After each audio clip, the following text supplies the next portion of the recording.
Assalamualaikum warahmatullahi wabarakatuh. Salam sejahtera bagi kita semua. Kita berikan puji dan syukur atas nikmat yang telah diberikan sehingga kita diberikan nikmat sehat seperti sekarang ini. Perkenalkan, nama saya Ahmad Hairi. Tempat tanggal lahir Patas 18 Januari 1989. Saya menempuh sekolah tingkat atas SLTA di MAN 1 Buleleng dan lulus pada tahun 2009. Pendidikan S1 saya di Sekolah Tinggi Teknologi Nurul Jadid, Probolinggo. Saya lulus pada tahun 2013 dan di mana sekarang menjadi Universitas Nurul Jadid, di mana Universitas Nurul Jadid ini merupakan gabungan di antara 3 perguruan tinggi. Yang pertama, Sekolah Tinggi Teknologi Nurul Jadid, yang kedua, Sekolah Tinggi Ilmu Kesehatan Nurul Jadid, dan Institut Agama Islam Nurul Jadid. Pendidikan S2 saya di Universitas Dian Nuswantoro Semarang, saya lulus pada tahun 2016. Dan pada tahun 2016 saya diangkat menjadi dosen di Sekolah Tinggi Teknologi Nurul Jadid. Alamat email saya hairi@unnuja.ac.id.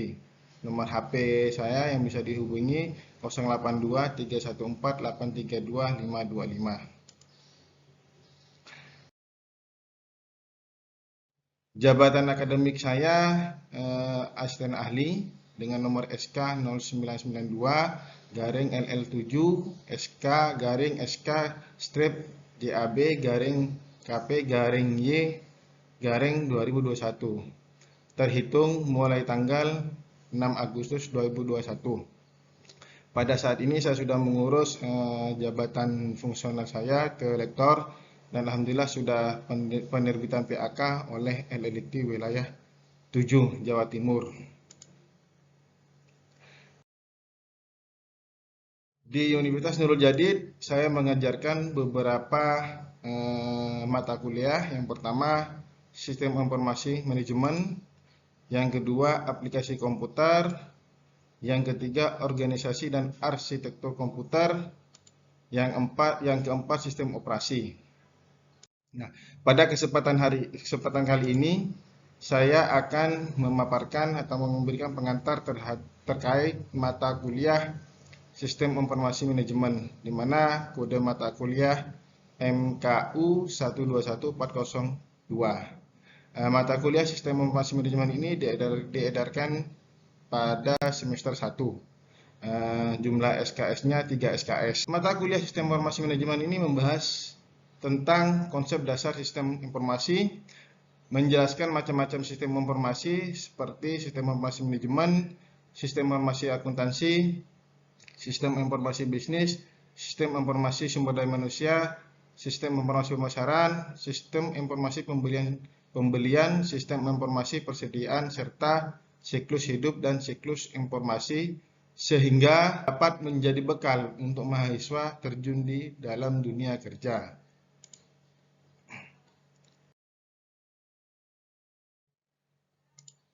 Capaian pembelajaran mata kuliah Sistem Informasi Manajemen ini, mahasiswa diharapkan mampu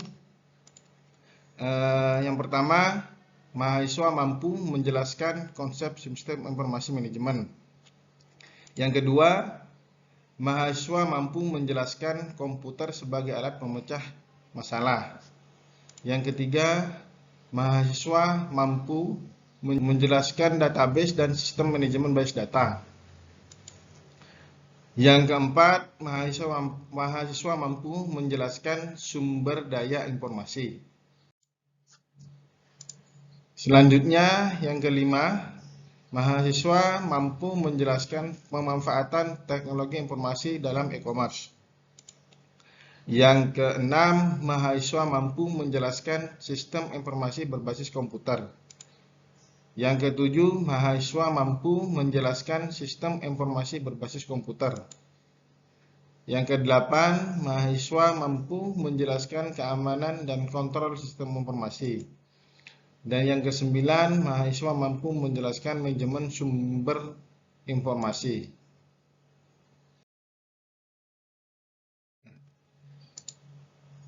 Strategi perkuliahan yang pertama adalah literasi, di mana mahasiswa ditekankan untuk mencari informasi terkait dengan sistem informasi, baik itu dengan membaca di buku-buku atau di jurnal-jurnal terkait dengan sistem informasi manajemen.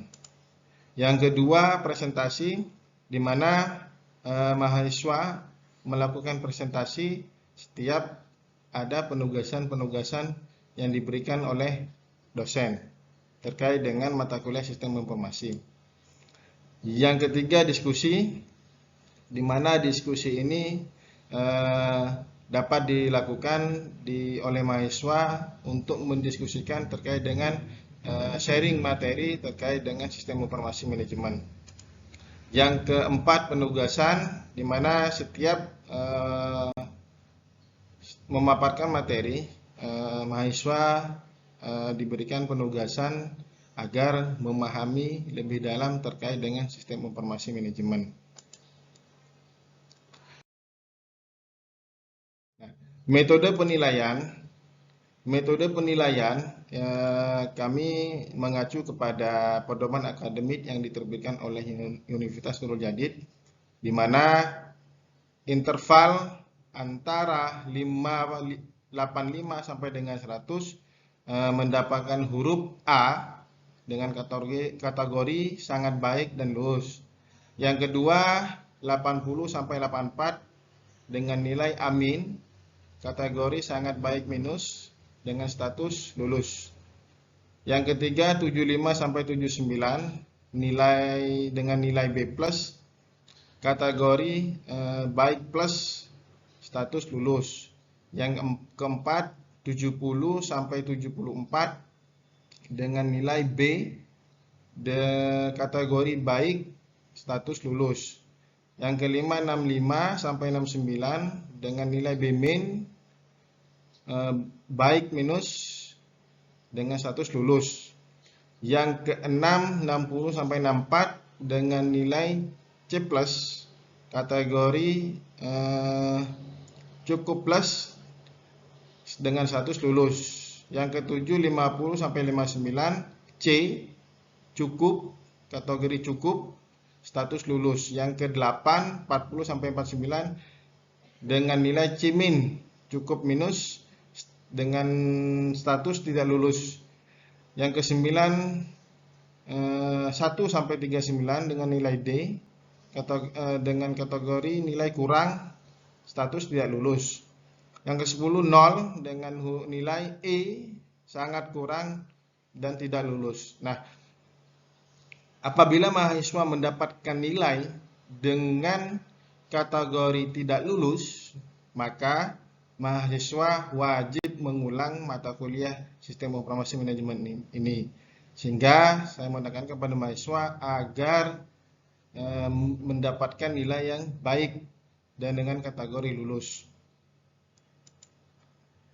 Nah, penilaian dari mata kuliah sistem informasi manajemen ini, yang pertama kehadiran itu bobotnya 15%, sehingga mahasiswa harus mencapai kehadiran 15% agar memenuhi syarat untuk lulus.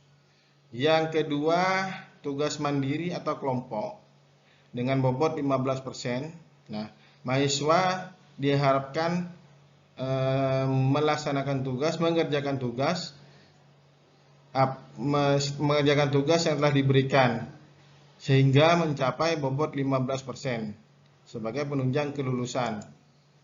Yang ketiga, ujian tengah semester UTS dengan bobot 30%. Nah, ini setiap mahasiswa wajib melaksanakan UTS agar bisa dinyatakan lulus. Yang keempat, ujian akhir semester dengan bobot nilai 40%. Nah, ini ujian akhir semester wajib bagi mahasiswa untuk mengikuti ujian tengah semester agar mendapatkan nilai maksimal. Dan apabila tidak mengikuti ujian akhir semester, maka mahasiswa dinyatakan tidak lulus apabila tidak ikut ujian akhir semester. Maka saya tekankan kepada mahasiswa Komponen-komponen penilaian ini harap dipenuhi dengan semaksimal mungkin agar mendapatkan nilai yang cukup baik atau cukup bagus. Terakhir, ini ada sebuah contoh video pembelajaran yang telah kami terapkan di kelas. Video pembelajaran ini adalah video pembelajaran interaktif antara mahasiswa dan dosen. Mari kita saksikan video pembelajaran berikut. Warahmatullahi wabarakatuh. Waalaikumsalam warahmatullahi wabarakatuh. Sebelum kita mulai pada hari ini, mari kita berdoa. Semoga apa yang kita pelajari dapat bermanfaat dan kehidupan kita nanti. Al-Fatihah.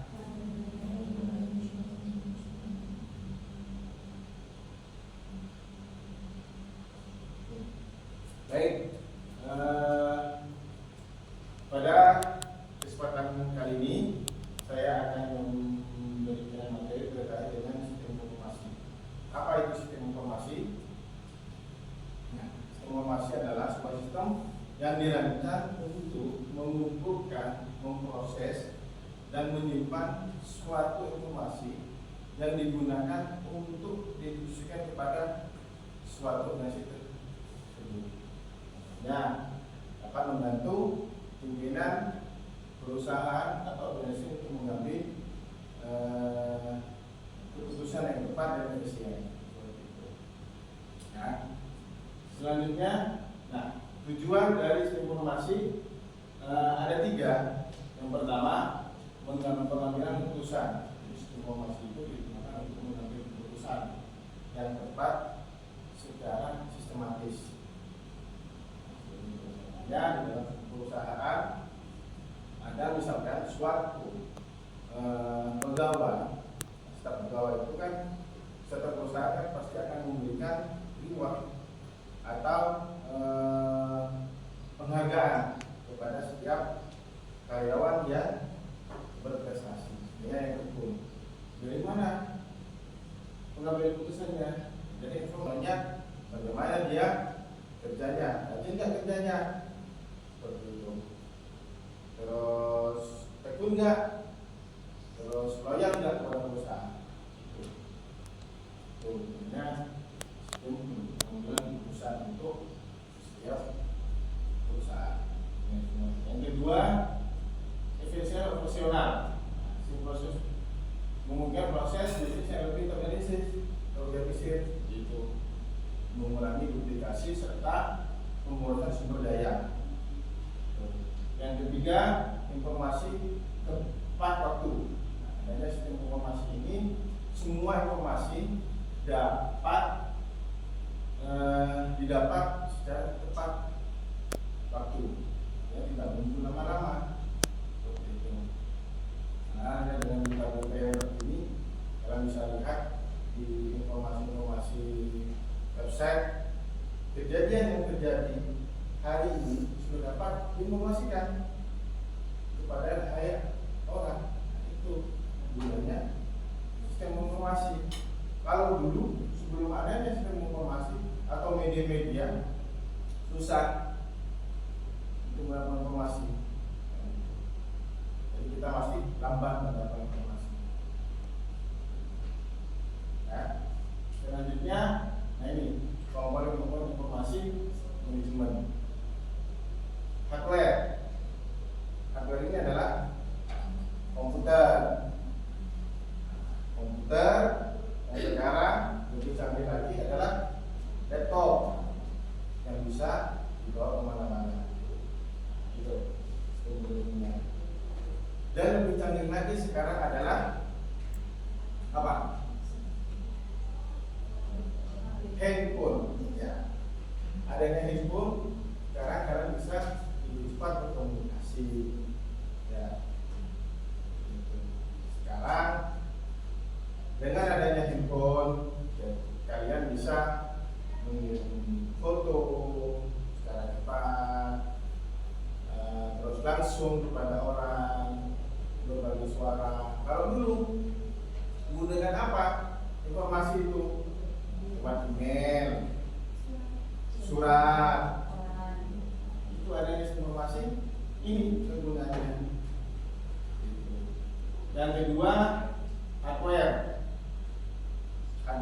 menggunakan perangkat lunak. Ya, hardware ini perangkat keras, software ini perangkat lunak. Yang kita gunakan apa kira-kira?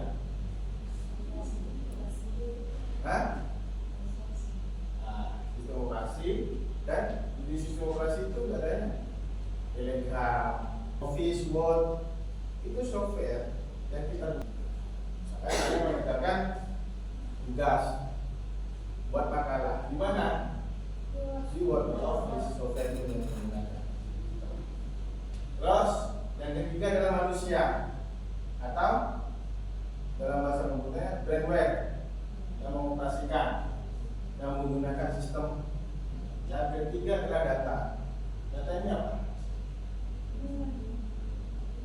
Data itu adalah informasi, ya, data yang diolah seperti itu. Informasi, data. Oke, lanjutnya nih, peranan sistem informasi manajemen dalam organisasi memiliki peran yang sangat penting. Sistem informasi itu digunakan untuk mengambil keputusan, ya, mengumpulkan data, memproses, menganalisis data, sehingga menghasilkan informasi yang berguna dalam perencanaan, pengendalian, dan evaluasi aktivitas organisasi. Sini juga digunakan untuk mendorong kolaborasi dan koordinasi antar departemen dan organisasi. Ya, jadi organisasi memiliki peran yang sangat penting di dalam suatu organisasi. Kalau dari organisasi, maka organisasi ini tidak akan berjalan dengan lancar. Nah, ini dari jenis informasi. Sistem informasi manajemen yang pertama itu sistem informasi budaya perusahaan yang saya jelaskan tadi, dengan sebuah bisnis keuangan, produksi, logistik, sumber daya manusia, dan suatu apa terpadu. Yang kedua, sistem manajemen hubungan pelanggan. Yang ketiga, sistem intelijen bisnis (BI). Ini yang dimana dalam suatu perusahaan. Selanjutnya, ini pengambilan keputusan dengan sistem informasi. Yang pertama adalah identifikasi masalah. Menentukan permasalahan utama yang harus perlu diselesaikan. Apa masalah yang harus diselesaikan dalam suatu organisasi? Nah, itu perlu diidentifikasi dulu. Masalahnya apa? Setelah itu dia pengumpulan datanya. Benar nggak masalah ini? Datanya apa yang perlu pendukungnya? Data pendukungnya di dalam permasalahan itu. Sehingga setelah data terkumpul dianalisis untuk mengambil.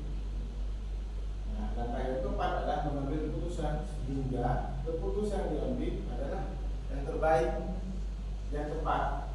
Ya, tidak mengambil keputusan yang menggunakan feeling, menggunakan hasutan orang lain. Jadi memang benar-benar sudah menggunakan analisis ini, harapan ini. Jadi keputusan yang diambil adalah tepat. Ya. Nah, ini tantangan dan isu dalam sistem informasi manajemen. Jadi tantangannya adalah yang pertama, kebutuhan sumber daya manusia terampil. Artinya apa? Dengan adanya sistem informasi ini mendorong manusia harus memiliki kemampuan yang terampil. Gunanya kalian belajar kuliah adalah untuk menambah ilmu pengetahuan agar memiliki keterampilan yang berbeda dengan teman-teman kalian ya, misalkan yang maaf ya, kalau sudah memiliki keterampilan lebih ini digunakan di dalam dunia operasi keterampilan ini sangat penting memang digunakan. Yang kedua, daya investasi teknologi. Nah, ini menggunakan daya investasi yang agak lumayan besar terkait dengan sistem informasi ini. Yang kedua, keamanan dan kualitas data. Jadi dengan adanya sistem informasi ini, keamanan data akan lebih terjamin dan lebih aman. Hanya sekarang ini banyak memang penipuan menggunakan WhatsApp, ada Telegram, mana yang sudah datanya dibobol, sehingga kita perlu yang namanya keamanan yang data. Jadi jangan sembarangan memberikan data kepada orang lain agar tidak digunakan hal-hal yang tidak bermanfaat atau merugikan. Nah, ini yang keempat, esensi terhadap perubahan. Bukan informasi itu, saya memberikan esensi terhadap perubahan, membutuhkan waktu dan berinteraksi dengan sistem baru. Sistem informasi ini setiap ada perubahan akan mengalami perubahan itu. Dari zaman yang komputer misalkan, dengan laptop, dengan HP, otomatis kita harus benar-benar paham dengan sistem informasi yang ada di laptop, HP, ya. Nah ini informasi sistem manajemen informasi. Ini, yang pertama adalah perencanaan. Sehingga perencanaan yang pertama yang digunakan. Yang pertama perencanaan.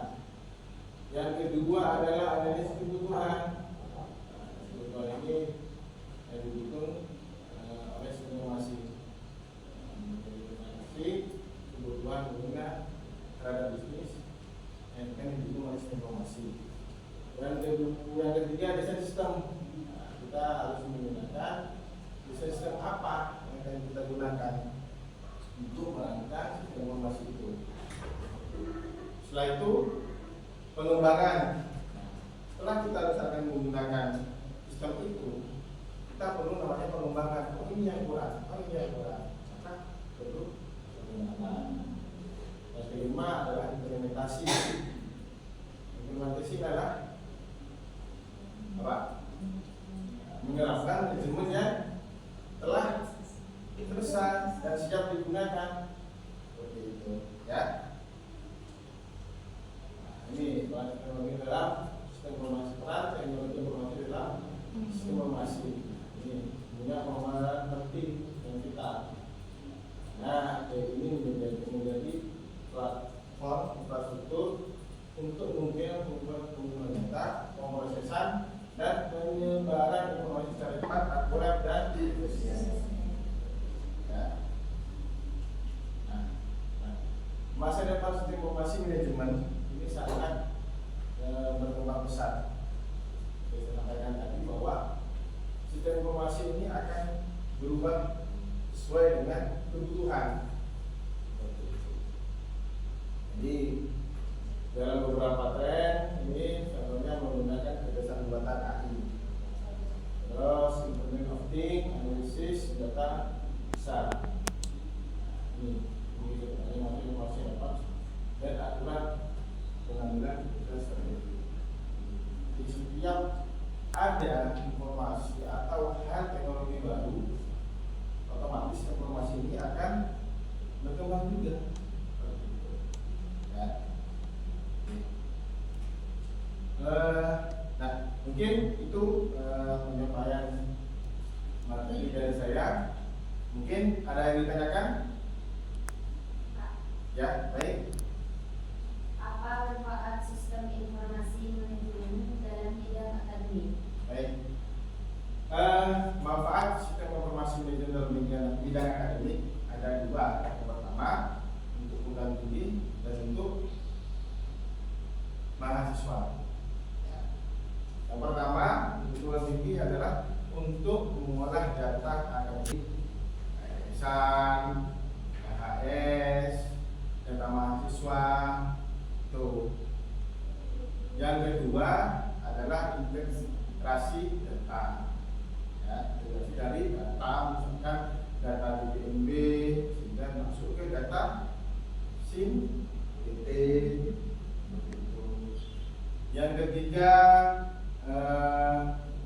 yang paling penting adalah data mahasiswa masuk ke PDDT. Apa itu PDDT, Pak? PDDT pangkalan data dari Kemdikbud. Kalian mahasiswa setiap melakukan perkuliahan data DPR harus sudah masuk. Misalnya NIM, tempat Anda lahir, dan nama ibu, NIK. Perkuliahan kalian, mata kuliah di program tiap semester, terus nilainya yang dihasilkan tiap semester itu harus dilaporkan, sehingga kalian harus berdaftar di PDDikti. PDDikti itu apa kalian data. Jadi kalau misalkan perkuliahan kalian 8 semester harus dilaporkan di PDDikti, sehingga kalian dinyatakan benar-benar melaksanakan perkuliahan di mana di Universitas Nurul Jadid. Dibuktikan dengan apa? Dibuktikan dengan apa? Ijazah. Ijazah. Bahwa kalian sudah benar-benar melakukan perkuliahan di Universitas Jadid. Itu bukti haknya. Tapi idealnya di PDDikti yang terletak, karena PDDikti ini menjadi rujukan bahwa kalian datanya masuk. Misalkan kalian mau mendaftar PNS, pendidikan dan sebagainya, itu harus mendaftar. Nah, dan untuk mahasiswa, apa manfaatnya sistem informasi itu? Yang pertama, memudahkan kalian pengisian PNS, ya, melihat nilai, terus bimbingan kepada dosen wali, terus melihat IPK, ya kan? Adanya sistem informasi itu memudahkan kalian. Satu, bisa kalian tinggal tentang mata kuliah apa yang saja yang kita pilih di semester 3 misalkan, tentang. Sebelum adanya sistem informasi itu, maka kalian harus isi di kertas kan? Isi di kertas, kita harus menghubungi dosen wali, minta tanda tangan, ribet kan?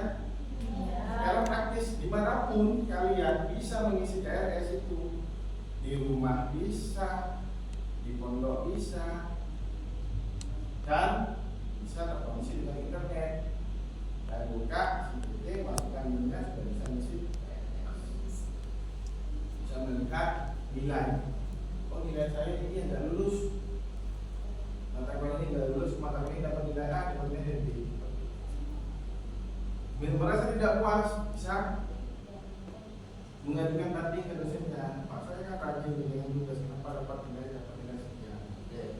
Oke, melihat di mana sistem informasi. Kalau dulu seperti apa, Pak? Kalau dulu di kaca itu ditempel kertas, kelas A mata kuliah sistem informasi manajemen, ini mahasiswanya, ini daftar nilainya. Setiap kaca itu ada, ditempeli semua. Jadi kita harus datang ke kampus melihat nilai, lulus nggak saya. Tapi sekarang tidak kan, sudah praktis. Kita tinggal kita buka, oh ini nilai sudah keluar, ini nilainya belum keluar, oh ini mata kuliahnya nggak lulus. Kalau dulu kita harus datang ke kampus melihat mata kuliah ini saya lulus, nanti besok mata kuliah ini ditempel, oh ini saya lulus. Dan kita untuk melihat proses pembelajaran kita di Indonesia. Ada lagi? Ada? Kalau memang tidak ada, saya akhiri. Kurang lebihnya mohon maaf. Assalamualaikum warahmatullahi wabarakatuh. Kami sampaikan besar harapan kami bagi tim penilai memberikan masukan, kritikan, dan saran kepada apa-apa yang telah kami sampaikan dalam video pembelajaran ini. Kami sadar video yang kami buat masih banyak kekurangan dari segi metode pembelajaran, metode penyampaian materi, sehingga kami sangat mengharapkan kritik dan saran bagi tim penilai. Demikian dari kami, kurang lebihnya mohon maaf. Wassalamualaikum warahmatullahi wabarakatuh.